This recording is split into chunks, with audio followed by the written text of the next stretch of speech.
सब एक मतलब जो जच आ रहे हैं वो मन में कह रहे हैं। मैं मेरी बात अभी भाषण तक सीमित रखूंगा।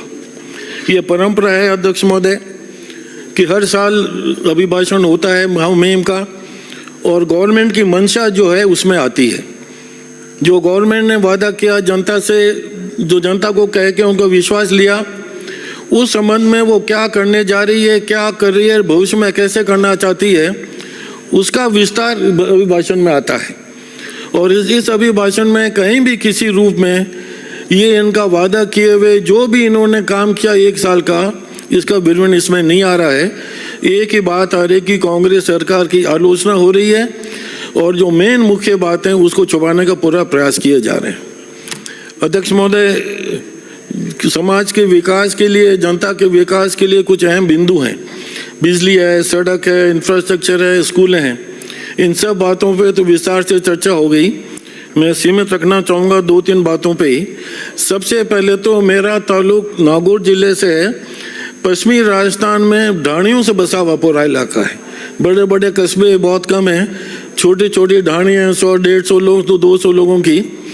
और वहाँ तक जब तक विकास नहीं पहुँचेगा, आम आदमी तक विकास नहीं पहुँचेगा, जब तक सही मायने में विकास पूरा नहीं हो सकता। और मैं आपको निश्चित रूप से कह सकता हूँ, ये जो भी अभिभाषण में लिखा गया है, इसका कोई भी विकास का काम पिछले साल 1.5 साल में ढाणियों तक नहीं पहुंचा है। चाहे वो सड़क हो, चाहे वो बिजली हो, चाहे पानी हो। लंबा चौड़ा इलाके हैं, एक ढाणी से दूसरी ढाणी लंबी है, बिजली के तार बहुत लंबे हैं, वोल्टेज बहुत कम आता है, ट्रांसफार्मर खराब हो जाते हैं, तार टूट जाते हैं। और जब जनता लोगों के जाती अफसरों के पास, तो वो अक्सर ये कह देते हैं भाई हमारे पास सामान नहीं है। हम जब उन लोगों से बात करते हैं, आश्वासन दे देते हैं, आश्वासन के बाद आगे कुछ होता नहीं है। पानी की जहाँ समस्या है, मैं कहते हुए मुझे बहुत खुशी है कि पिछले 20-30 सालों में पानी के मद के ऊपर कांग्रेस सरकार ने बहुत इन्वेस्टमेंट किया है। कोई ढाणी, कोई गांव ऐसा नहीं बचा होगा कि किसी न किसी रूप से पानी से जुड़ा हुआ है। और आज मुख्य काम मंत्री जी आपका यही है कि जो इंफ्रास्ट्रक्चर बना हुआ है, अगर उसको आप सही ढंग से मेंटेन कर लें तो मैं समझता हूँ लोगों को बहुत बड़ी सुविधा मिल जाएगी। और ये इतने सालों की मेहनत है, पर अभी जो पिछले साल भर से हम देख रहे हैं कि आपका जो क्रम है वो पूरा कलेप्स हो गया। आपका एडमिनिस्ट्रेशन कलेप्स हो गया, टंकियाँ सूखे पड़ी हैं, GLR सूखे पड़े हैं, पाइपलाइन लीक कर रहे हैं, बिजली के कनेक्शन कटे हुए हैं। ये हालत ऐसी हो रही है कि पीने के पानी की समस्या की बहुत बड़ी प्रॉब्लम आपके गांव में हो रही है। और यही हाथ बिजली का है। बिजली, पानी जैसी मेन सुविधा अगर आम आदमी को अपन नहीं दे सकते तो बाकी की चीज़ों को कोई सबसे मायने रखता नहीं है। अब मैं सीधा आता हूँ आपके स्वास्थ्य सेवाओं पे। हमारे जिले के मंत्री जी यहाँ नहीं हैं, पर हमने 25 लाख तक का पूरा मेडिकल का जो खर्चा था वो हमारी सरकार में चिरंजीवी योजना के तहत में किया था। अब उस स्कीम का नाम बदल दिया और इतनी कॉम्प्लिकेट कर दी आपने स्कीम को, इतनी कागजी कार्रवाई कर दी, इतनी फॉर्मेलिटीज इसमें कर दी कि आदमी जितना लाभ लेना चाहता है उतना लाभ नहीं ले पाता। दवाइयाँ नहीं हैं, आउटडेटेड दवाइयाँ हैं, इतनी भीड़ लगती है हॉस्पिटल्स में, लंबी क्यू लगती है कि आदमी को सुविधा लेने के लिए लगभग पूरा दिन लग जाता है। स्टाफ नहीं है, नर्सिंग स्टाफ नहीं है, डॉक्टर्स टाइम पे आते नहीं हैं। कभी कभी तो जनता हमको फ़ोन करके कहती है कि साहब डॉक्टर नहीं है, वो बैठे चाय पी रहे हैं, वो अंदर नहीं आ रहे, हम फ़ोन करना पड़ता है। तो मेरा आपसे ये निवेदन है कि इसको एडमिनिस्ट्रेशन को चुस्त कीजिए। हमने भी इसमें बहुत मेहनत की है। कांग्रेस सरकारों ने 30, 40, 50 साल में बहुत शानदार इंफ्रास्ट्रक्चर तैयार करके दिया है। इसको आप मेंटेन करेंगे तो निश्चित रूप से जनता को फायदा मिलेगा। अध्यक्ष महोदय, कुछ मुद्दे ऐसे हैं जो आपके माध्यम से मैं रखना चाहता हूं, जो सरकार को भी चिंता होनी चाहिए और हमको भी चिंता है। जब तक दोनों मिलके, पूरी विधानसभा मिलके इन पे चिंतन नहीं करेगी, जब तक अपने देश के, अपने प्रांत के भविष्य के बारे में अपन ज़्यादा कुछ नहीं कर सकेंगे। ये जो ड्रग्स का मामला है, ये MD जो है, बाड़मेर से लेकर ठेठ बॉर्डर एरिया, बीकानेर और गंगानगर तक ये जो मामला बना हुआ है, दिन ब दिन बहुत बिगड़ रहा है। आप हाईवे पे, किसी भी ढाबे पे, किसी होटल पे, किसी भी आप चले जाइए, खुले ड्रग्स मिल रहे हैं। पुलिस कोशिश भी करती है, ये नहीं कि वो रेड नहीं मारती है, पर इतनी मिली भगत है कि वो रेड मारते हैं उसके पहले सूचना मिल जाती है और वो अपना सारा सामान ठिकाने लगा देते हैं।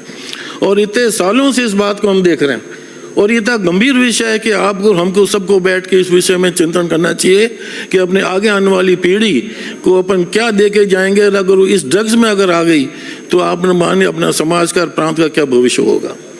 लॉ एंड ऑर्डर की सिचुएशन है सभापति महोदय, लॉ एंड ऑर्डर भी ये ड्रग्स से है, मतलब लिंक है इसका। जितने भी डकैती हो रही हैं, रेप हो रहे हैं, बलात्कार हो रही हैं, रंगदारी हो रही हैं, ये बेसिकली ड्रग्स ओरिएंटेड लोग हैं, ये ज़्यादातर कर रहे हैं। और अनएम्प्लॉयमेंट है, नौकरी मिल नहीं रही, काम मिल रही है, सोर्स ऑफ इनकम है नहीं। तो इतने गंभीर विषय के ऊपर आप सबको असेंबली में, आपको विपक्षी सरकार को मिलके इसका कोई ना कोई लॉन्ग टर्म प्लानिंग या कोई ना कोई लॉन्ग टर्म इसका समाधान निकालने की बहुत आवश्यकता है। मुझे उम्मीद है कि अपन इसके ऊपर कुछ करेंगे और मुख्यमंत्री जी अपने संबोधन में इसके संबंध में कुछ हमें मार्गदर्शन देंगे। अध्यक्ष महोदय, रूरल एरिया में बड़े बड़े इंडस्ट्रीज लग रही हैं, सीमेंट के ब्लॉक्स अभी ऑक्शन हुए हैं, हजारों करोड़ रुपए की गवर्नमेंट की इनकम हुई है, बड़े बड़े सीमेंट के प्लांट कुछ लग गए, कुछ पाइपलाइन में है। पर ये लगने के बाद में जो पोल्यूशन क्रिएट हो रहा है, उद्योग मंत्री जी यहाँ नहीं है, आप टीम भेज के स्वयं देख लीजिए। अंबुजा प्लांट हमारे म्यूनसिपलिटी एरिया में लगा हुआ है, मुंडवा में, जो नागौर से मात्र 15 किलोमीटर पे है। और पूरा का पूरा एरिया 50, 60, 100 किलोमीटर के एरिया में इतना पोल्यूशन हो गया है कि आदमी वहाँ पर खड़ा नहीं रह सकता। बच्चे, बूढ़े, औरतें, प्रेग्नेंट वुमेन जो है उनको इतना खराब हो रहा है उनका सिस्टम कि सांस लेना मुश्किल हो गया। और ये जो इनको बड़े प्लांट्स को पे अंकुश लगना चाहिए कि एनवायरनमेंट ठीक रखने के लिए उनकी जो दायित्व था, जो प्लांट लगे थे, जो सरकार ने शर्तें लगाई थी, उनका पालन पूरा हो। और नए प्लांट भी जो आएंगे उनके ऊपर भी पूरा अंकुश हो। और इस चीज़ का ध्यान रखा जाए कि लोकल एम्प्लॉयमेंट जब तक बड़े प्लांट नहीं देंगे और बाहर से लोगों को लाएंगे तो उन प्लांट का फ़ायदा उस लोकल एरिया में ज़्यादा फर्क पड़ेगा नहीं। तो ये कुछ बातें ऐसी हैं जो आप लोगों को मैं सभापति महोदय आपके माध्यम से कहना चाहता हूँ और ये गंभीर विषय हैं। और सबसे पहले अभी जिंदल स्टील कंपनी ने अभी ब्लॉक ऑक्शन कराए थे, लोग अपना मुआवजा मांग रहे थे, जमीन उन्होंने खरीदी। जब मालूम पड़ा कि जमीन के वैल्यू को ज़्यादा है तो उन्होंने वापस उनसे कहा। पीसफुल धरने के ऊपर पुलिस ने उनके ऊपर लाठीचार्ज कर दिया और भयंकर रूप से लोग घायल हैं और अस्पताल में भर्ती।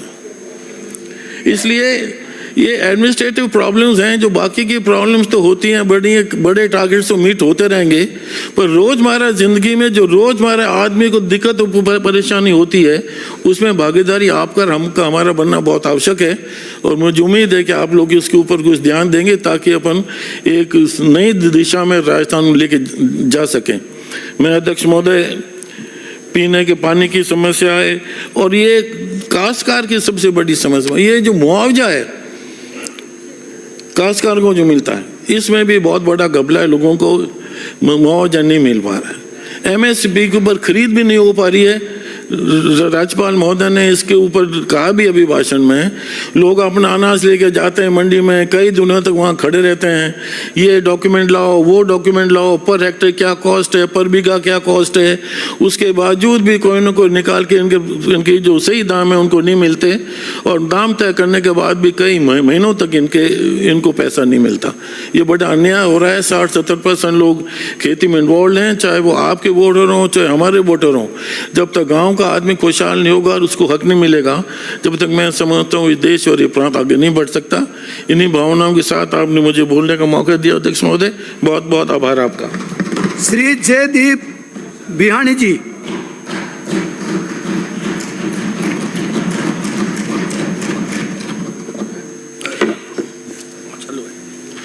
जय श्री राम। जय श्री राम।